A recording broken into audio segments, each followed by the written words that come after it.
स्वागत है बच्चों आपके अपने चैनल सेमेस्टर कैंपस में। आज हम पढ़ने वाले हैं मशीन लर्निंग का एक बहुत ही interesting chapter, decision tree in supervised learning. आज के सेशन में हम ये जानेंगे कि डिसीजन ट्री आखिर है क्या, ये काम कैसे करता है, और मजे की बात तो ये है कि इसे शायद हम रोज ही इस्तेमाल करते हैं बिना जाने हुए। तो चलिए इस कमाल के एल्गोरिदम को एकदम सिंपल तरीके से समझते हैं। अच्छा, चलिए इस टॉपिक को एक बहुत ही आम सवाल से शुरू करते हैं।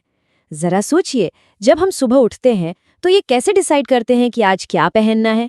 क्या हम बाहर झांककर मौसम देखते हैं, या ये सोचते हैं कि आज का प्लान क्या है, कहीं बाहर जाना है या घर पर ही रहना है? आपको ये सुनकर शायद थोड़ी हैरानी हो कि ये जो फैसले लेने का पूरा प्रोसेस है ना, यही मशीन लर्निंग के एक बहुत ही ज़रूरी एल्गोरिदम की बुनियाद है। मतलब अनजाने में सही, हम सब हर रोज़ एक डिसीजन ट्री का इस्तेमाल कर रहे हैं। तो चलिए अब इसे ठीक से समझते हैं। आखिर ये डिसीजन ट्री है क्या भला? देखिए, अगर बिल्कुल सीधे सीधे शब्दों में कहें तो इसका काम है मुश्किल से मुश्किल डेटा को लेना और उसे एकदम आसान, समझने लायक फैसलों में बदल देना। तो technically decision tree machine learning में यूज होने वाला एक सिंपल लेकिन बहुत पावरफुल टूल है। ये कंप्यूटर को स्मार्ट डिसीजन लेने में हेल्प करता है। ये सुपरवाइज्ड लर्निंग में इस्तेमाल होने वाला एक काफ़ी पॉपुलर क्लासिफिकेशन एल्गोरिदम है। अब यहाँ क्लासिफिकेशन का मतलब क्या है? इसका मतलब है चीज़ों को उनकी खासियतों के हिसाब से अलग अलग ग्रुप्स में बांटना।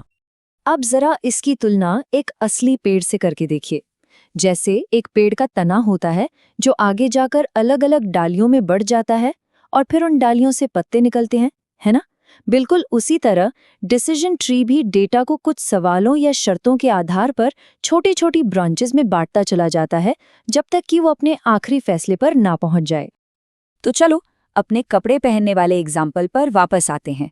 सबसे पहला सवाल हम क्या पूछेंगे? क्या आज ठंड है? अब इसके दो ही जवाब हो सकते हैं, हाँ या नहीं। अगर जवाब हाँ है तो भाई जैकेट पहन लो, और अगर जवाब नहीं है तो टी शर्ट काफी है। देखा कितना सिंपल है। और बस यही सिंपल सा हाँ या ना का लॉजिक है जिस पर पूरा का पूरा डिसीजन ट्री काम करता है। ठीक है, तो अब हमें ये तो समझ आ गया है कि डिसीजन ट्री क्या होता है। अब जरा इसकी बनावट को समझते हैं, मतलब ये बनता कैसे है। इसके 4 मेन हिस्से होते हैं और यकीन मानिए इन्हें समझना बहुत ही आसान है। ये है वो 4 मेन पार्ट्स। सबसे पहला है रूट नोड, जहां से सारी कहानी शुरू होती है।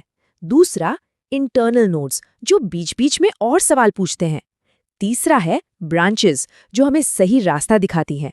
और चौथा लीफ नोड्स, जो हमें हमारा फाइनल आंसर देते हैं। चलिए अब एक एक करके इन सबको डिटेल में समझते हैं। तो सबसे पहले बात करते हैं रूट नोड की। इसे आप पेड़ की जड़ समझ सकते हैं, जहां से सब कुछ स्टार्ट होता है। ये डिसीजन ट्री का सबसे ऊपर वाला नोड और स्टार्टिंग पॉइंट होता है। ये डेटा के बारे में पूछा गया पहला और सबसे जरूरी सवाल होता है। जैसे मान लीजिए कोई बैंक लोन दे रहा है, तो रूट नोड का सवाल हो सकता है, क्या एप्लीकेंट की इनकम 30,000 रुपए से ज्यादा है? रूट नोड के बाद नंबर आता है इंटरनल नोड्स का। ये वो बीच के पॉइंट्स होते हैं जहां हमारा पेड़ पहले मिले जवाबों के आधार पर कुछ और सवाल पूछता है, ताकि डेटा को और भी छोटे छोटे हिस्सों में बांटा जा सके।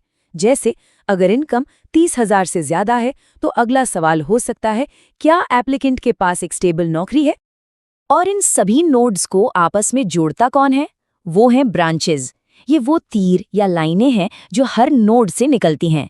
ये हर सवाल के जो भी मुमकिन जवाब हैं, जैसे हाँ या नहीं, उन्हें दिखाती हैं। हर ब्रांच हमें फैसले की तरफ एक कदम और आगे ले जाती है।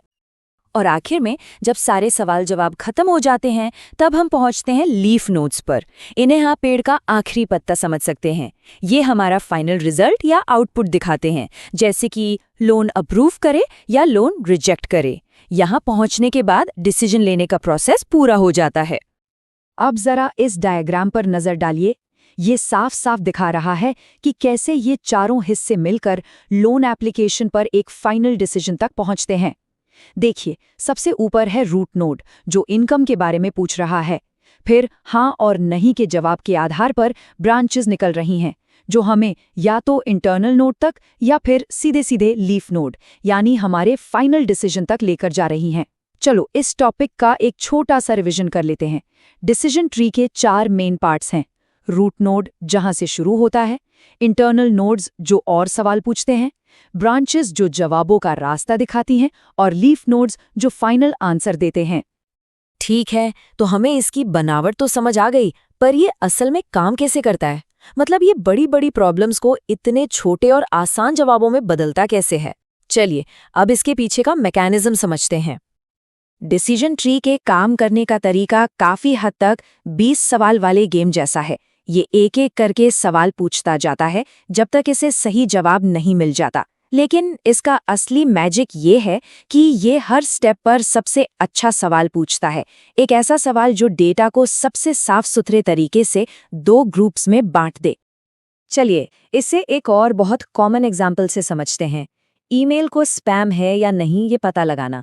सबसे पहला सवाल हो सकता है, क्या ईमेल में जीतें या मुफ्त जैसे शब्द हैं? अगर जवाब है हाँ तो शायद ये स्पैम है।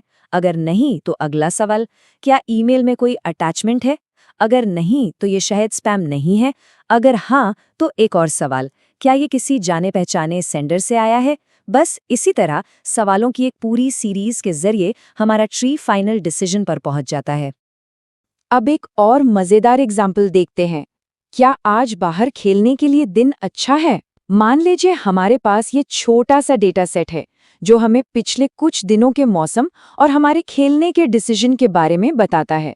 अब देखते हैं कि एक डिसीजन ट्री इस डेटा से क्या सीखता है। तो इस डेटा से हमारा डिसीजन ट्री कुछ ऐसा दिखेगा।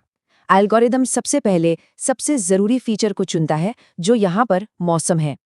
तो पहला सवाल है, मौसम कैसा है? अगर जवाब है बारिश तो फैसला साफ है, नहीं खेलना। अगर घने बादल हैं तो हाँ खेल सकते हैं। और अगर धूप है तो हमें एक और सवाल पूछना पड़ेगा, क्या हवा तेज चल रही है? अगर नहीं तो खेलो, और अगर हाँ तो मत खेलो। देखा, इस तरह ये डेटा से सीखकर एक पूरा मॉडल तैयार कर लेता है। चलो इस टॉपिक का भी एक शॉर्ट रिवीजन करते हैं। डिसीजन ट्री एक एक करके सवाल पूछता है और हर बार वो सबसे अच्छा सवाल चुनता है जो डेटा को सही तरीके से बांट सके और आखिर में एक नतीजे पर पहुंचता है। देखिए, हर टेक्नोलॉजी की तरह डिसीजन ट्री के भी अपने फायदे और नुकसान हैं। तो चलिए अब इस एल्गोरिथम पर एक बैलेंस्ड नजर डालते हैं ताकि हमें ये पता चले कि इसका इस्तेमाल कब और कहाँ करना सबसे बेस्ट है। वैसे अगर आपको यहाँ तक सब कुछ समझ आ रहा है तो इस वीडियो को लाइक करना मत भूलना। तो सबसे पहले बात करते हैं इसके फायदों की। इसकी सबसे बड़ी खूबी है इसकी सिंप्लिसिटी। ये बिल्कुल एक फ्लो चार्ट जैसा दिखता है जिसकी वजह से इसे समझना और किसी को समझाना दोनों बहुत आसान हो जाता है। ये अलग अलग तरह के डेटा पर काम कर सकता है, इसकी ट्रेनिंग बहुत तेजी से होती है और छोटे डेटा सेट के लिए तो ये शानदार नतीजे देता है। अब जरा सिक्के का दूसरा पहलू भी देख लेते हैं, मतलब इसके कुछ नुकसान भी हैं जिन पर ध्यान देना बहुत जरूरी है। देखिए, अगर डेटा बहुत ज़्यादा कॉम्प्लेक्स हुआ ना तो हमारा डिसीजन ट्री भी बहुत बड़ा और पेचीदा बन सकता है। एक और बड़ी प्रॉब्लम है ओवरफिटिंग। ओवरफिटिंग का मतलब है कि ये ट्रेनिंग वाले डेटा पर तो एकदम चैंपियन की तरह काम करेगा, पर जैसे ही कोई नया डेटा सामने आया वहां इसका परफॉर्मेंस गड़बड़ा सकता है। और हाँ, ये हमेशा 100% एक्यूरेट हो जरूरी नहीं। डेटा में जरा सा भी बदलाव हुआ तो ये अनस्टेबल हो सकता है। इसीलिए कभी-कभी बहुत बड़े-बड़े पेड़ों को काटना छाटना पड़ता है, जिसे हम टेक्निकली प्रूनिंग कहते हैं। तो अब सवाल उठता है कि इस एल्गोरिदम का असल दुनिया में इस्तेमाल होता कहाँ-कहाँ है। चलिए अब देखते हैं कि डिसीजन ट्रीज असल में कहाँ-कहाँ एक्शन में हैं। यकीन मानिए, डिसीजन ट्रीज हर जगह हैं। मेडिकल डायग्नोसिस में, जहां ये लक्षणों के आधार पर बीमारियों की पहचान करने में मदद करते हैं। बैंकों में लोन एप्लीकेशन के रिस्क को समझने के लिए। मार्केटिंग में ये पता लगाने के लिए कि कौन से ग्राहक कोई प्रोडक्ट खरीद सकते हैं। फाइनेंस में फ्रॉड यानी धोखाधड़ी का पता लगाने के लिए। और तो और स्कूलों और कॉलेजों में भी इसका इस्तेमाल होता है, ये जानने के लिए कि कौन से स्टूडेंट्स को ज्यादा मदद की जरूरत है। तो अब जब हम ये जान गए हैं कि डिसीजन ट्री कैसे काम करता है, तो ये सोचने वाली बात है कि हम अपनी रोजमर्रा की कौन सी प्रॉब्लम को इससे सॉल्व कर सकते हैं। क्या ये डिसाइड करना कि कौन सी मूवी देखनी है, या ये तय करना कि छुट्टियों पर कहाँ जाना है? संभावनाएं तो अनगिनत हैं। अगर आपको ये वीडियो हेल्पफुल लगी हो तो लाइक करें, चैनल सेमेस्टर कैंपस को सब्सक्राइब करें और वीडियो को अपने दोस्तों के साथ शेयर जरूर करें।